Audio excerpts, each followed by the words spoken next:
But Jesus did not mind that. Hindi siya katulad ng vlogger na sinasabi ko kanina na nag-apologize. Teka lang, teka lang. Nagbibiro lang ako, hindi totoo yung sinasabi ko. Kayo naman. Hindi. Sapagkat more than quantity, He was after quality.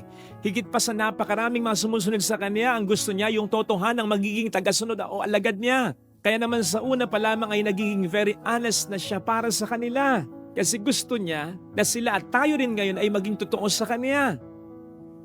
Ako po personally ay natutuwa sa dami ng mga taong nagsisimba dito, especially tuwing linggo. Kahit nga po weekdays, natutuwa na rin ako dahil na-assign ako sa mga malalaking parokya, malalaking simbahan. Hindi ko nakita yung mga bilang ng nagsisimba dito even during weekdays. Marami na rin po tayo even during weekdays. At nakatutuwa po ito. Tanong, natutuwa rin kaya ang Panginoon? Kamakailan naman ay nagsimba dito yung kaibigan ng nanay ko na may asawang lay minister.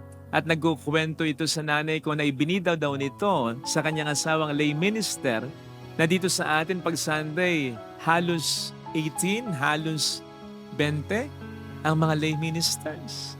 But despite that, ang tagal pa rin ng pagbibigay ng komunyon. Ibig sabihin, marami talagang tao, marami talagang nangungumunyon.